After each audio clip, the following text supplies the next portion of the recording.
রাস্তার পাশেই বাজার, সর্বক্ষণ দুর্ঘটনার আশঙ্কা। নিজস্ব সংবাদদাতা রানীবাঁধ।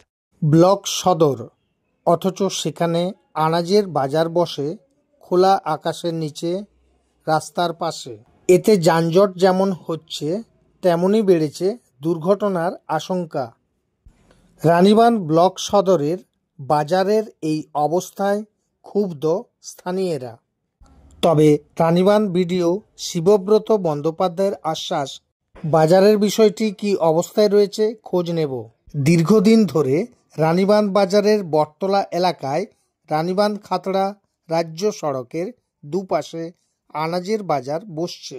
স্থায়ী ছাউনি না থাকায় প্রখর গ্রীষ্মে অথবা বর্ষাকালে সমস্যায় পড়েন আনাজ ব্যবসায়ী ও ক্রেতারা।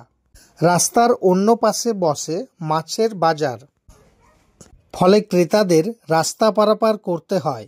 এতে দুর্ঘটনার আশঙ্কাও থাকে। ব্যবসায়ীরা জানান, দৈনিক কম বেশি 70 জন আনাজ মাছ নিয়ে বসেন। রানীবাঁধ ব্লক ছাড়াও পাশের রায়পুর ব্লকের একাংশ থেকে চাষিরা প্রতিদিন আনাজ নিয়ে বাজারে আসেন। আনাজ বিক্রেতা অর্পণ মণ্ডল, ক্ষুদিরাম মুর্মু, গোকুল গড়াই বলেন, প্রতিদিন অস্থায়ীভাবে রাস্তার ধারে তিরপল টাঙিয়ে আনাজ নিয়ে বসি। হঠাৎ ঝড় বৃষ্টি শুরু হলে আনাজ নিয়ে চরম সমস্যায় পড়তে হয়। আবার প্রখর রোদে আনাজ শুকিয়ে যায়। বেচাকেনা শেষে বেঁচে যাওয়া আনাজ রাখারও সমস্যা হয়। আশেপাশের অন্যান্য ব্লকের বাজারের মতো এখানে স্থায়ী আনাজ বাজার গড়া হলে সমস্যার সমাধান হয়। মাছ বিক্রেতা নিখিল মুর্মু বলেন, প্রতিদিনই রাস্তার ধারে মাছ নিয়ে বসি। প্রাকৃতিক দুর্যোগের সময় সমস্যা হয়, সমস্যায় ক্রেতারাও।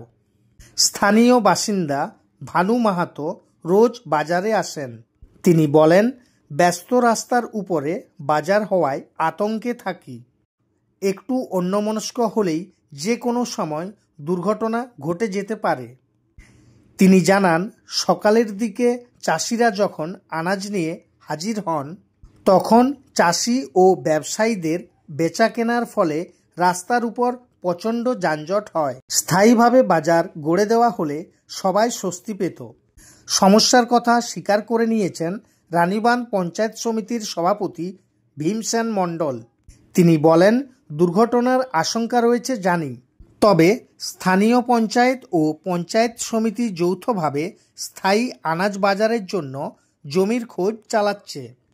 সম্প্রতি বাজারের কাছে একটি জমি ঠিক করা হয়েছিল, কিন্তু সেখানে যাতায়াতের রাস্তার সমস্যা রয়েছে।